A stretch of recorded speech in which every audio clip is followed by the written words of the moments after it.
Hello and welcome to the latest episode of Exponential Potential, and welcome to my glamorous guest today, Jen Evans. Hey Jen, how are you doing? Well, thank you, Claire. Very well. I do love your introduction as glamorous. It's interesting. I never really think of myself as glamorous, but thank you. And you also are looking very glam today. Well, I've been inspired by Princess Kate, and she's been pushing and promoting the twin set. So I'm, channeling a little bit twin set and pearls. Twin set. Lovely. You're They're looking lovely. hilarious. Oh, thank you, thank you, thank you. Well, and actually, this month, November, we are focusing in on divine feminine power.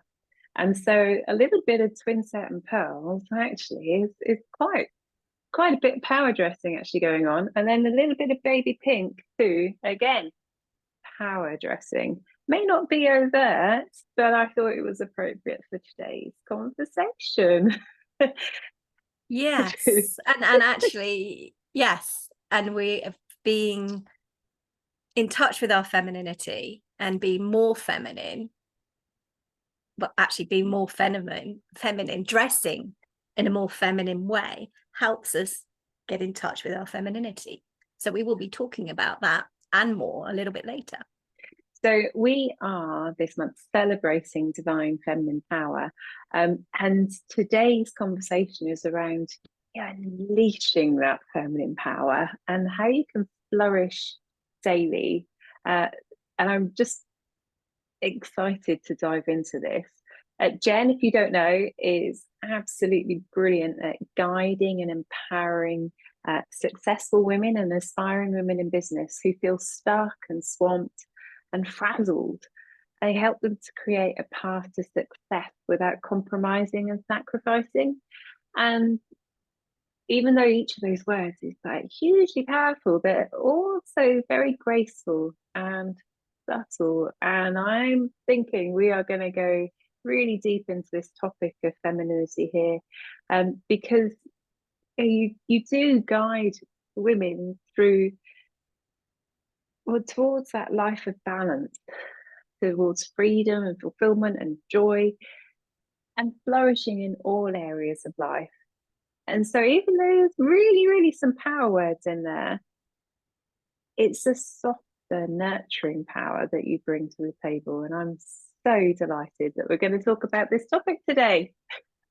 Thank you. Thank you, Claire, for that lovely, lovely introduction. And last month's topic was all about balance, and it starts with balance, but to go really, really deep, tuning into our divine feminine power. And it might sound very woo-woo and fluffy, but it isn't. It really isn't. It is profound. It is powerful. And when you realize, and that's what we want to talk about today, what is it? First of all, what is divine feminine power? Why is it so important if you want to create that life of fulfillment, freedom, and flow? How do we know when we're in it? How do we do it? And what sort of life to kind of expect, really. So before we go there, though, I'm curious, why are you so passionate about this? I think it was when I realized, so I was going to say I was normal, but I've never been normal. My brothers will confirm that. I've always been a little bit unusual. And I think most of us are. We're all unique, we're all different. But I had a big realization in my early 30s when I realized that I was creating patterns in my life. So I've mentioned it before. I had lack confidence. I had very low self-esteem. I had unfulfilling relationships. I used to look for love in all the wrong places, and I was always looking outside of myself to seek approval and validation and to seek love. And it wasn't until my second divorce in Canada when I realized that I needed to look within.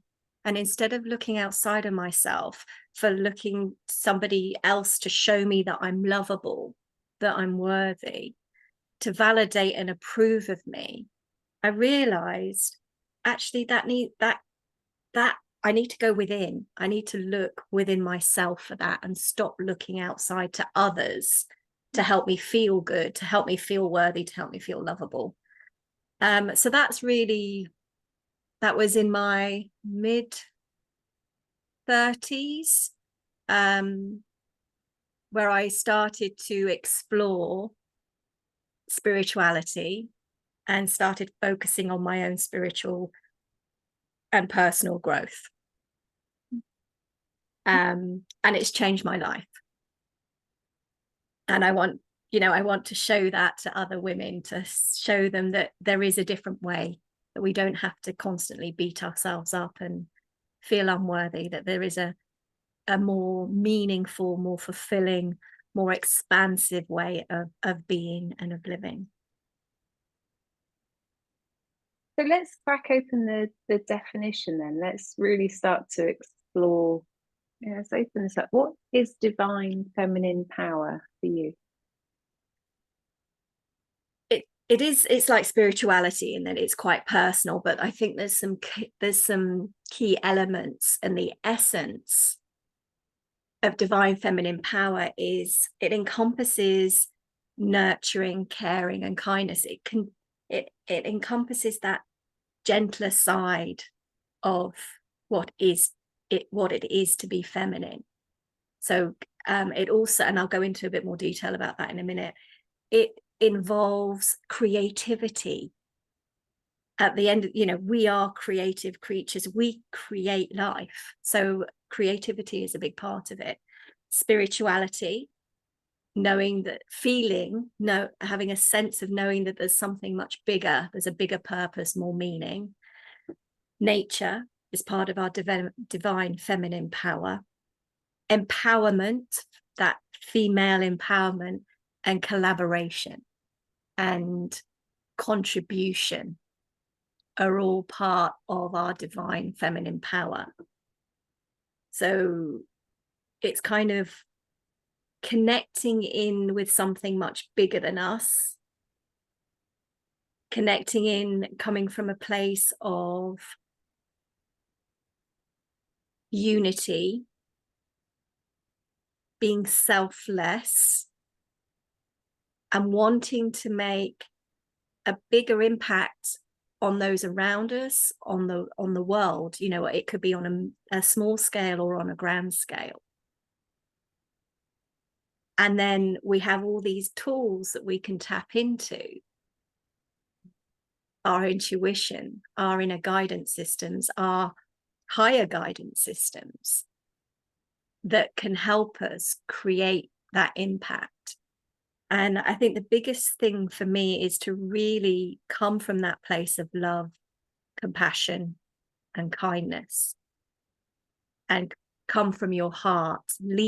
Lead with your heart, lead with love.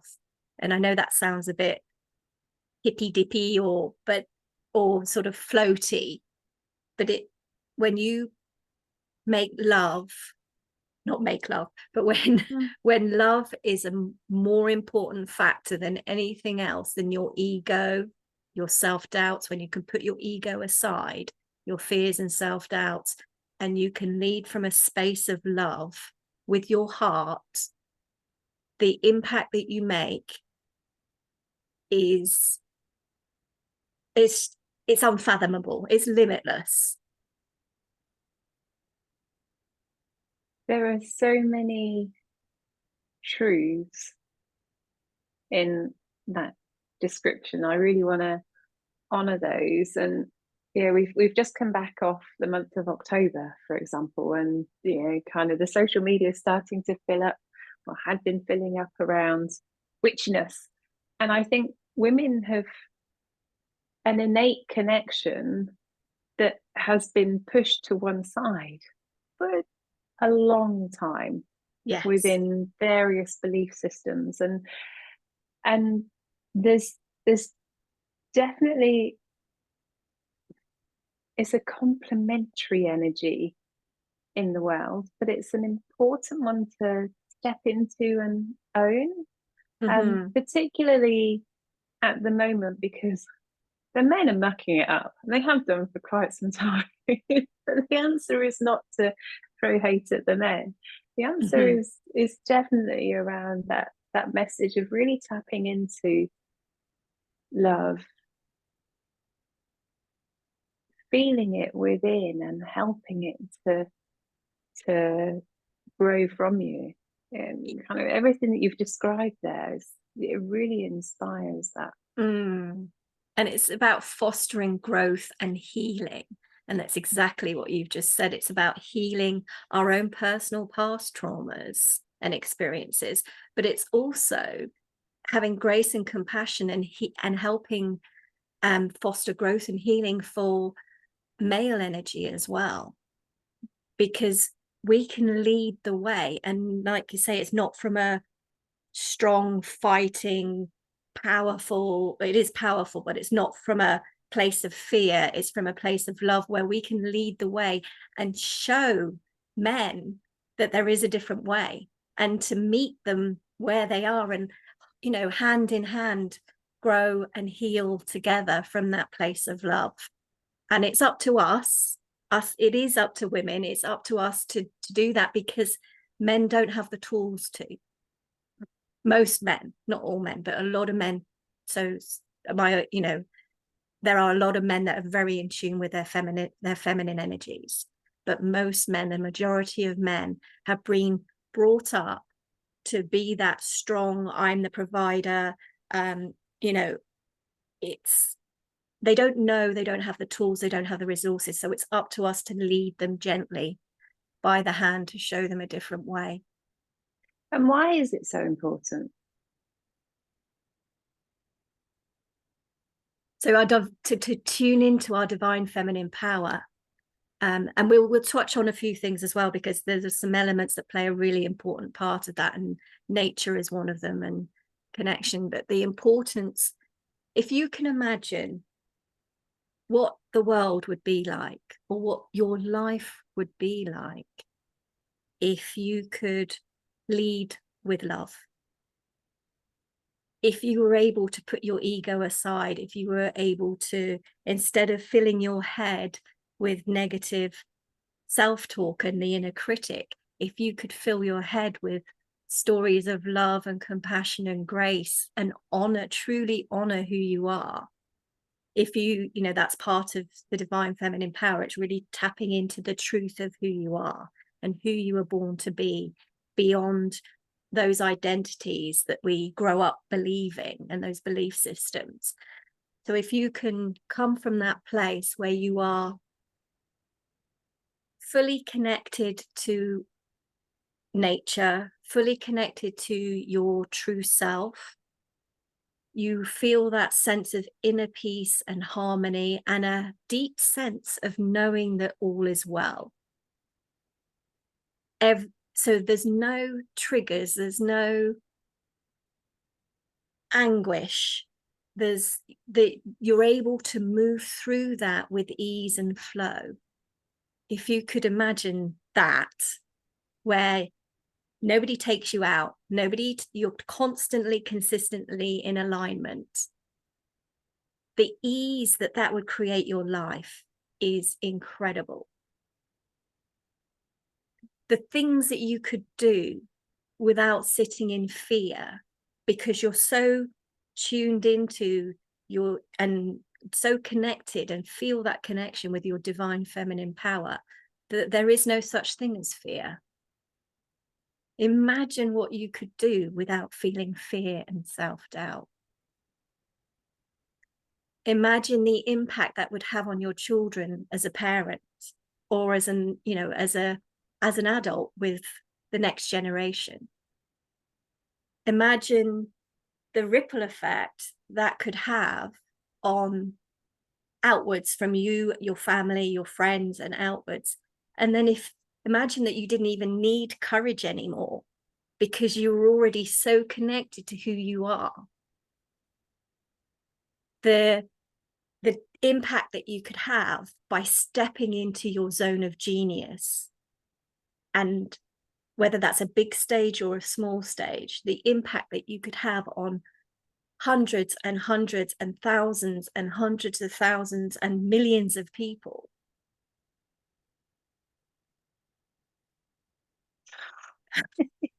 So, Drop the mic. So why? I think that's an awesome power. It's an awesome power. So why don't we know that it's there? Why don't we feel it? And you mentioned beliefs. Is it beliefs that stops us, or? Yeah, and also, you know, it's a really powerful and profound, and I've used those two words before because this whole thing is so profound and expansive. It is an incredible journey to go on, and it takes courage. And I'm, you know, when I'm in my flow, when I'm truly connected to my divine feminine power, and we'll talk about that a little bit more, it's everything just flows and lines up. But one of the reasons that we don't even know it's there, most of us, I mean, some of us have heard of divine feminine power and think, oh, it's just a bit of fluff, or don't know how to connect with that. But one of the reasons why we don't feel it, and we'll talk about what it feels like shortly, but one of the reasons that we don't know what it feels like is because in our last episode, we talk about balance, and we talk about chronic stress, and we talk about burnout, and that all of that prevents us from really tuning into ourselves, because we're so busy. We're busy in our life. We're busy looking for approval. We're busy looking for love. We're busy beating ourselves up. So we've crowded our head with so much noise. There's no room to hear anything else. And we forget that it's our heart that leads us to the most fulfilling, joyful, loving life. But we live up here, not here, and not in, you know, not down in our root chakras. We live up here. What I'm struck by is it's really when you talk about that connection and that depth. Yeah, I look externally to people that I could say, yeah, they've got it. So the Dalai Lama, for example, just hugely connected, very spiritual, very in touch, ease and flow. I can see that there. We've mentioned Princess Kate, and kind of this, social media again is full of like people who are queens, and very often the word queen is attached to handbag or external or sort of those trappings, but it's somebody else. Whereas what you're suggesting is actually it's here. Yeah, it's your heart, it's your soul, it's your essence of being, which I'm automatically pointing here, which is the very center of your center of your heart chakra, your center of your heart energy. And one of the other reasons that we don't connect into it, other than being busy, is because we've been hurt so much in the past. Whether that's being bullied, whether that's people putting us down, adults putting us down, whether that's previous relationships where we've just been constantly let down and let down. So we shut off our heart energy. And because we don't want to get hurt anymore. But that area, that needs to be open to receive. So we're so, we talked about this in one of the other episodes about not asking for help. So when you don't ask for help, you are not open to receiving from the universe energy. You're saying, from a physics point of view, you're saying no, thank you, and you're literally putting up a barrier. So there's all this incredible assistance for you, and yet you've closed it off so it can't get to you. So that's another reason, your heart center is closed, because you don't want to be hurt anymore, that you're protecting yourself. So how do you connect it? How do you know when you're connected to it? When you know, when you know, but not always. So if you think about, so Claire, for an example, if I ask you, when you were in your flow, when can you remember the last time you had a really amazing idea, that, or an amazing, or somebody just showed up in your life out of the blue? Yeah. So for me, sometimes it's AI driven. So there's a new tool that comes through, and then I feel and I get excited about it, and I go, okay, this fits well with what I'm considering. I'm not describing it really well, but I've been playing with ideas around tools, and then someone will drop me a message, or So something comes to you, whether that's a person, whether that's a resource or a tool, whether that's an idea, something comes to you that lights you up, basically. That's what you're saying. Yes, that's when you're tuned in, when things come to you with ease that feel really good. And again, feel really good from your heart point of view, not from feeding your ego. When you're tapped in, if you notice, I think musicians are a really good example of this, and artists, when they're in their zone, or a writer, you're in your zone and things just come to you from out of the blue, and you don't know from where. It just comes, and you may wake up in the morning with an idea, or in the shower, yes, or on a walk when you're walking in nature. So when those ideas and solutions are coming to you, that's part of your intuition, part of your inner guidance and higher guidance. And what it feels like is it lights you up. You feel lit up. You feel energized. You feel excited. You feel expansive. You also can feel impatient. You're like, oh my God, I want this now. This is amazing. This is amazing.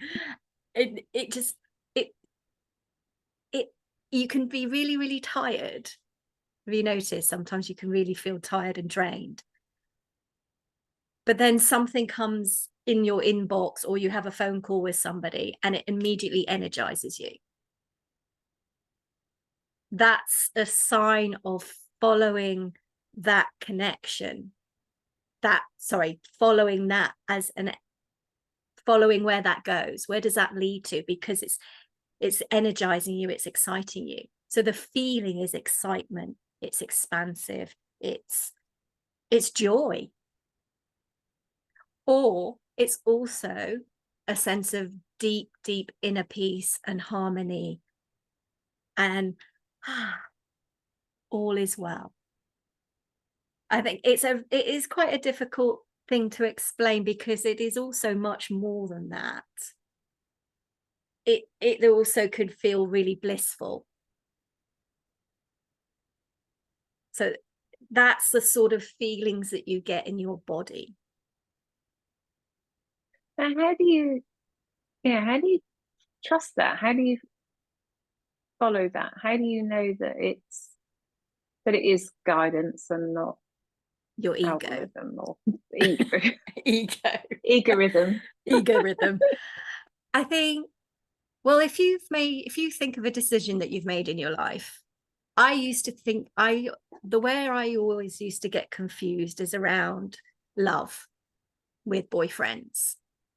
And is this the right thing for me to do from my heart? Or is my head getting in the way? Or is my sexual drive getting in the way of making the right decision? And I think that's one of the hardest because it is attached to so many emotions that go on in your head. But when I think about past relationships, and if you have a think as well, Claire, about another time where you've made a decision, because I hear my clients say, and I used to say it in the past as well, well, I can't trust myself. I second guess myself. But when you really listen, I always knew that relationship would never work. Deep, I knew. So, my relationships or marriages that didn't work out, I knew that. But it's not to say that was a waste of time, because that's also part of my growth and my journey. But if I listen, underneath, my gut feeling, my gut instincts told me that was not the direction to take. And how do you know it's not anxiety? Because for me, kind of one of the ways that my head races is, what if, so at times, particularly if you're anxious or looking at different risks, these thoughts pop up. Yeah, it's a good, really, really good question, because so anxiety is coming from a place of fear and self-doubt. It's not coming from your heart. It's coming from, it hits you in your solar plexus. And actually, it can also hit you in your heart as well, because your heart can then increase in speed, or it feels heavy. So it can, but if your heart feels full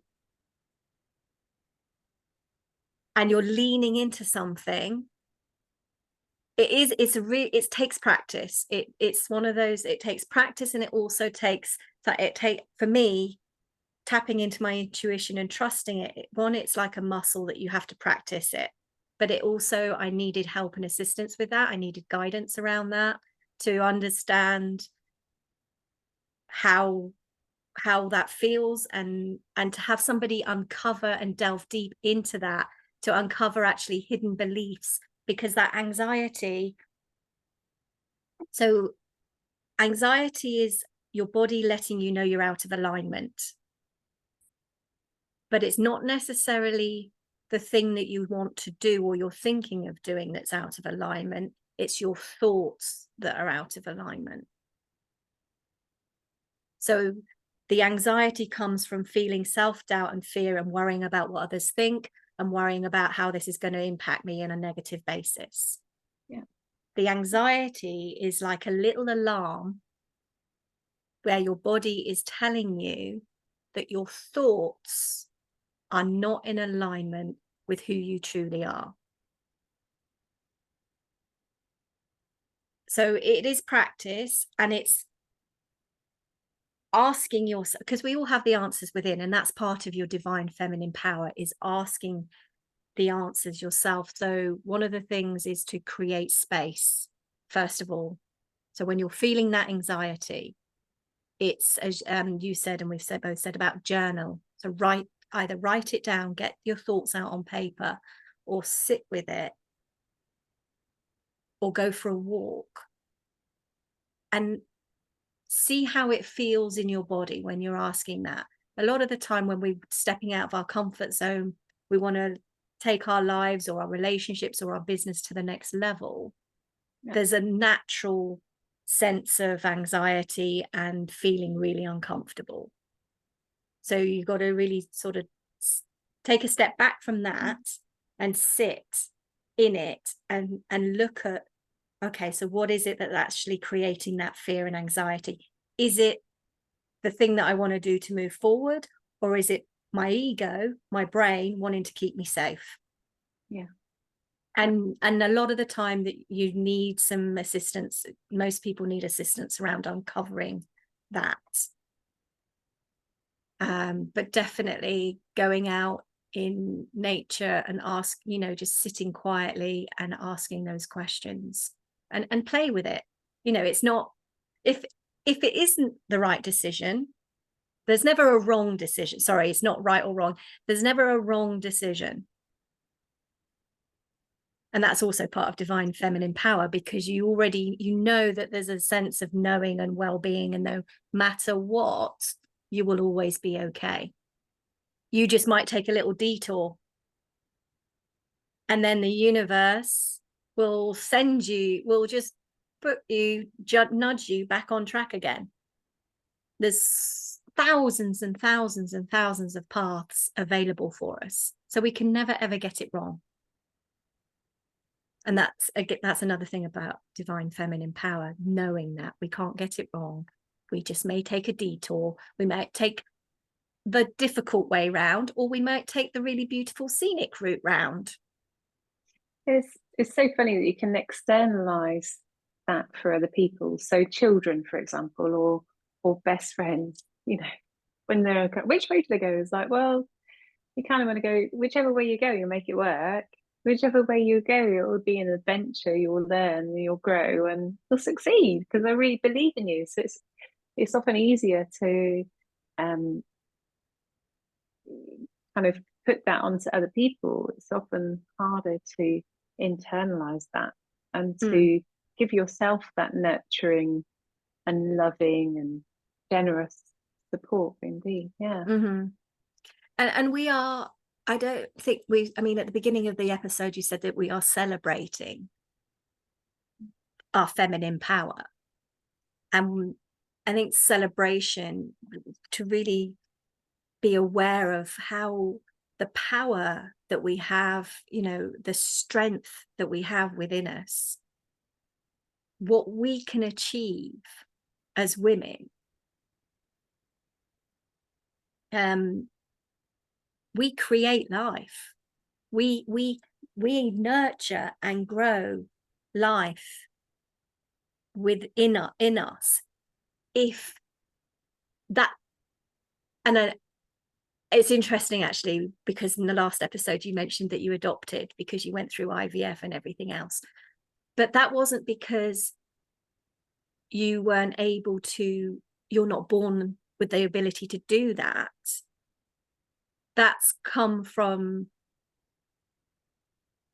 any number of things in our environment and our genetics. So I don't know, this might be a difficult conversation for you in this, but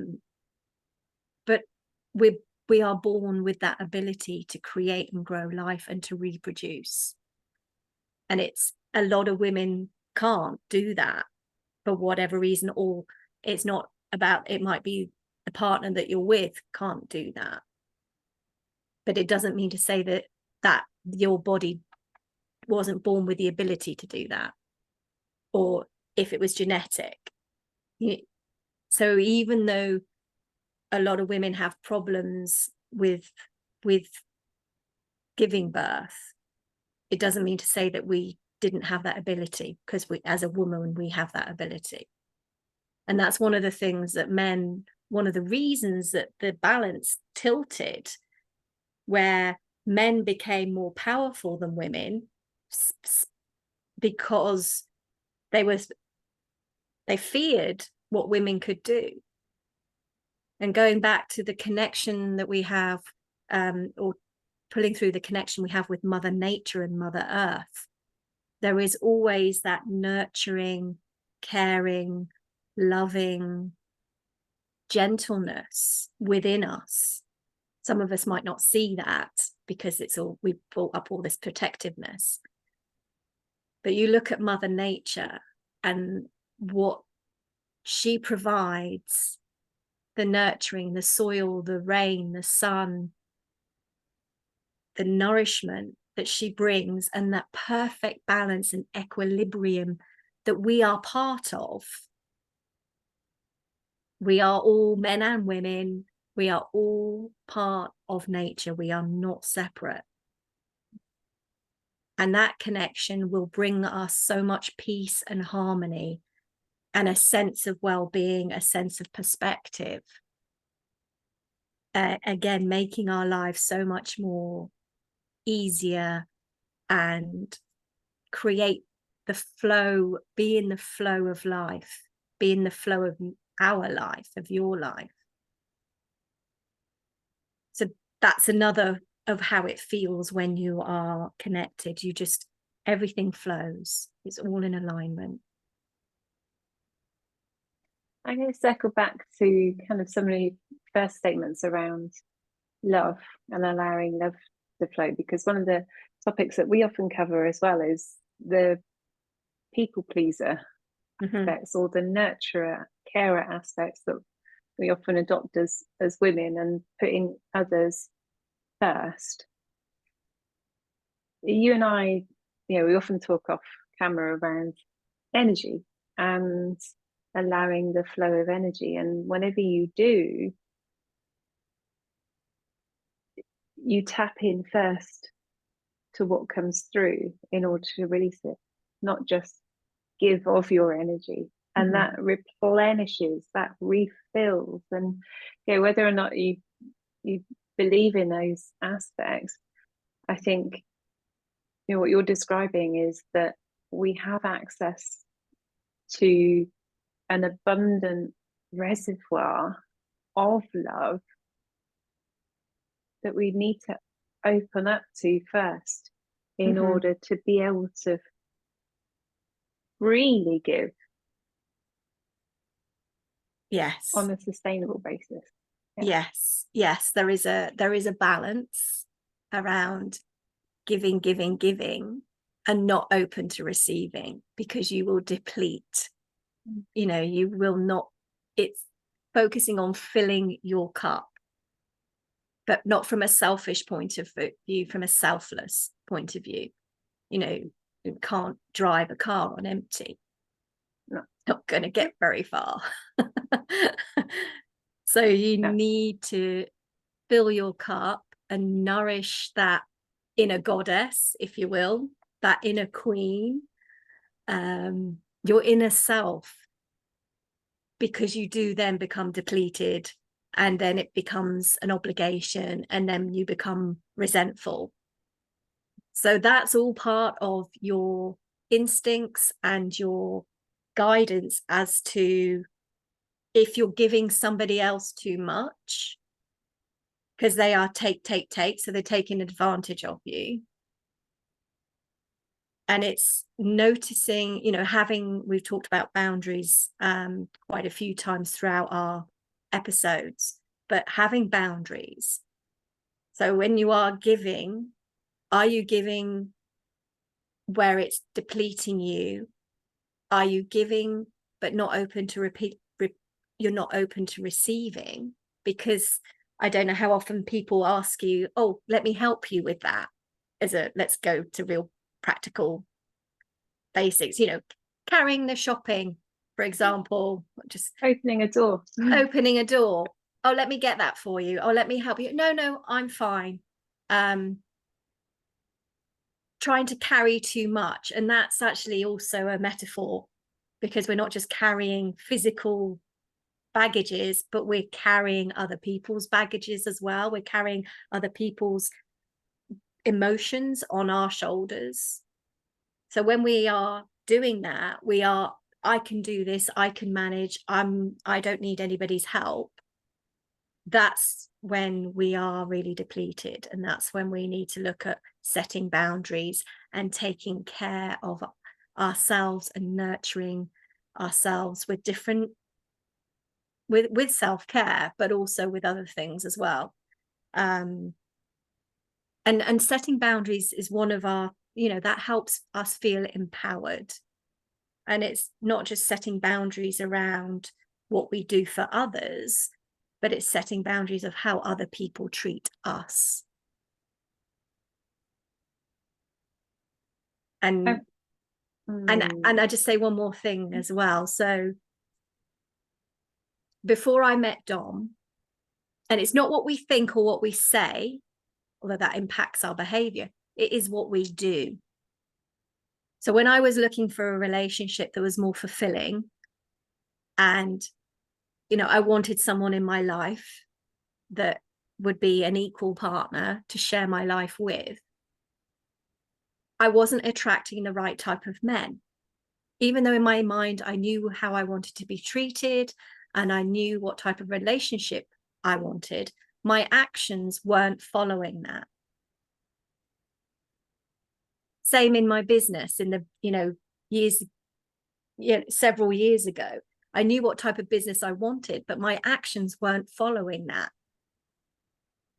So what I mean by that is I was still dating men that were either unemotionally or physically unavailable. And they were great. You know, I had the one guy was really great fun, but he was a chief engineer in a super yacht. So he was hardly in the UK. So if I wanted a full-time relationship, I was hardly going to get it from him, but I was continuing to date him whenever he was in the port. He literally had a girl in every port. And I knew it. I knew that. He was very honest. And it wasn't until I actually said, you know what, we have a great time together, and he treated me really well. I said, but you're not what I need more. You can't give me what I want. And literally, when I stopped doing that, when I stopped settling for anything less than I wanted and started to behave in a way where I would attract the right person, within a week of me saying that, I met Dom.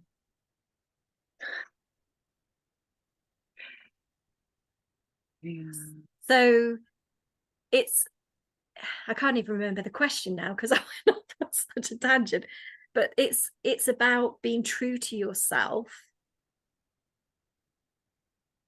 and connecting with who you are and what you truly want from that place of love, from that place of being open. So even though I was saying to myself, I want this, this, and this, I wasn't actually open or ready for it. As soon as I opened my heart and my actions were in alignment with that, I received Dom. There are so many aspects in this one. You know, kind of, we've talked often about being within nature and creating space, journaling to seek the wisdom, seek the truth from within, opening and acting and receiving in a way. And each of those is really actually quite elegant. There's no frenetic energy in there. It's a really elegant, gentle, powerful step forward. So in the work that you do, you know, kind of how do you help women to see that, to connect? It starts with a lot of healing, because we carry all these belief systems about ourselves, about other people, about situations. So it's about help them create awareness.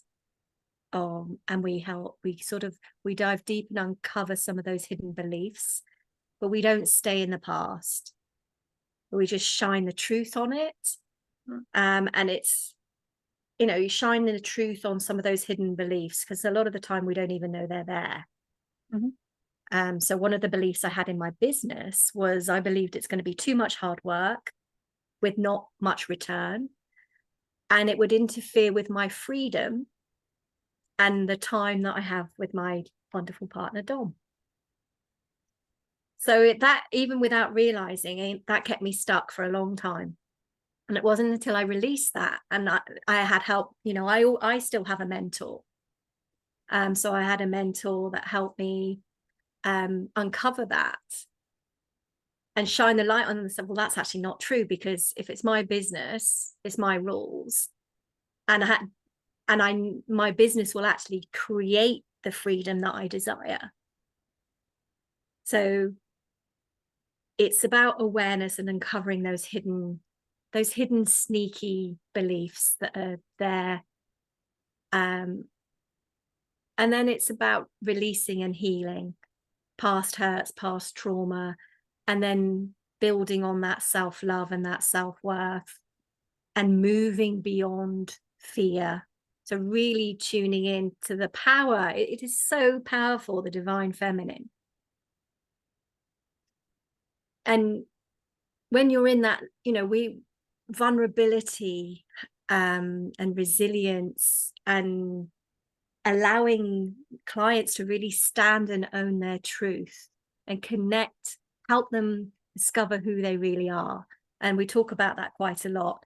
And when I'm talking about who you truly are, I'm talking about the person that you were born to be, the person that you were before you were told different. So we came into this world full of, most of us came into this world screaming, but as a baby, as a 2-year-old, all we want is to play and love and be happy. And there's no fear. You're running around and you're curious and you're adventurous and you want to know and learn and grow. And you just want to explore everything you possibly can. But we are then taught to worry. We're taught to fear. We're taught to we're taught to self-doubt. So all of those things are taught. We're not born with that. So it's kind of stripping those layers back on realizing the truth and who you were born to be and who you came here to be. What lights you up?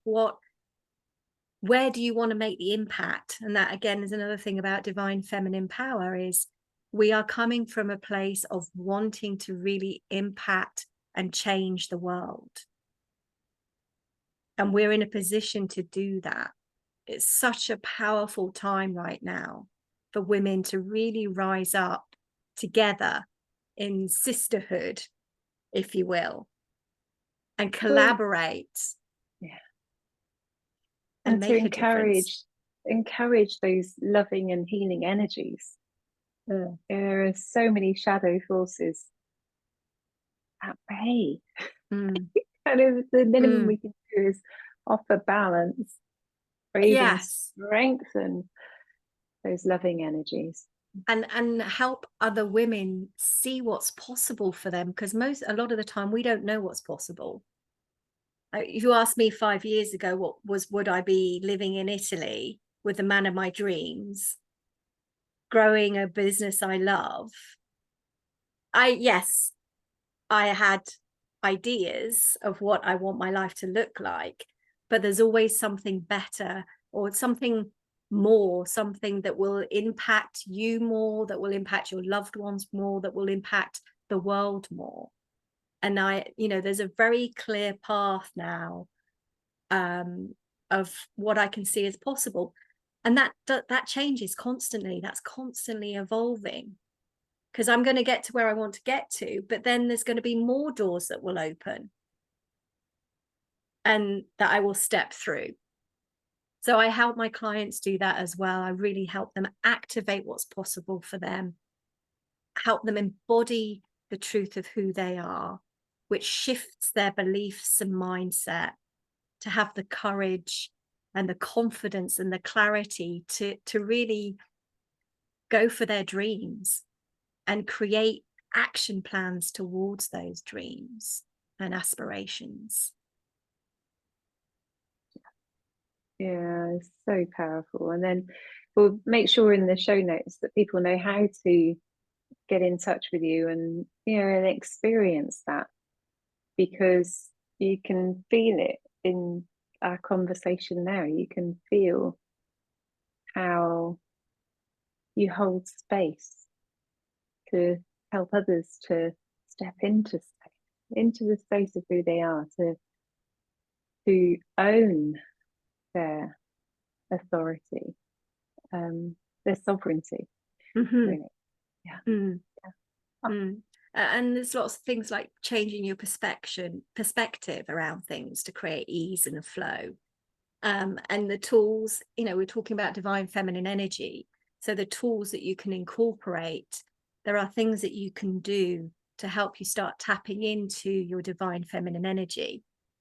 And I give more tools and rituals and all sorts of really wonderful things that help, depending on who you are, depending on what resonates with you.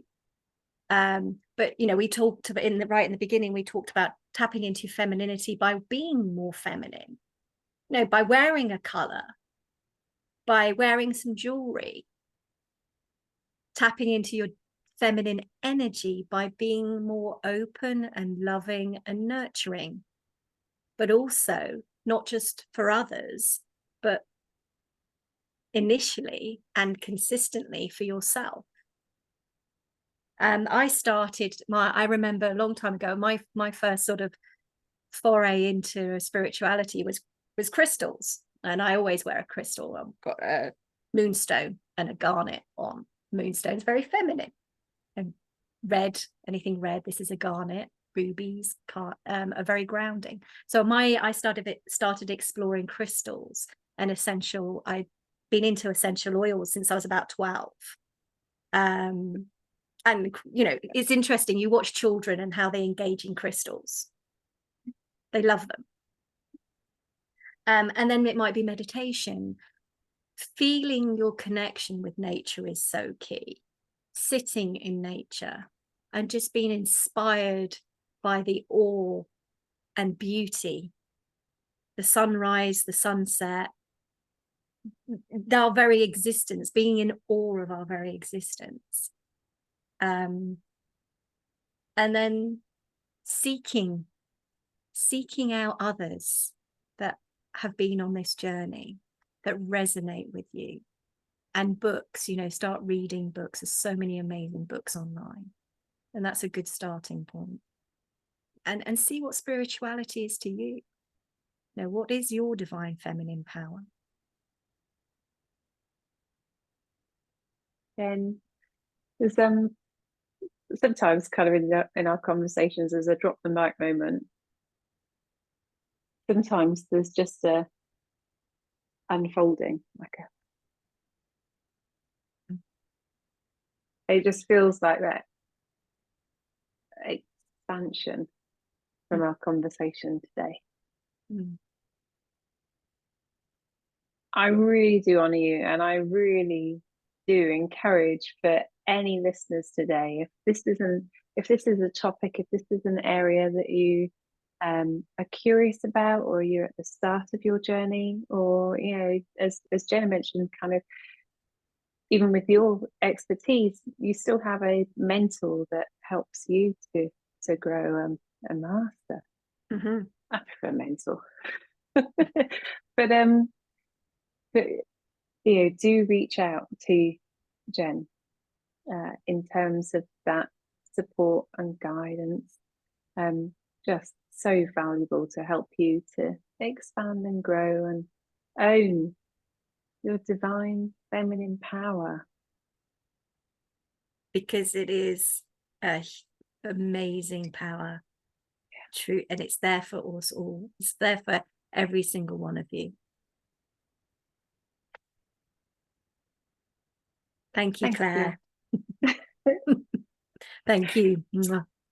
Oh, if you love what we do, please, we're open to receiving likes and subscribes and shares. Please do share this. This is we've been hitting much deeper notes in terms of our subject matters and just becoming really quite honest and open and kind of ratcheted up the gears in order to help you and the people that you love. So please help our mission by sharing what we do and by getting in touch with us here on the show. But for now, we'll see you soon again on Exponential Potential. Bye. Bye.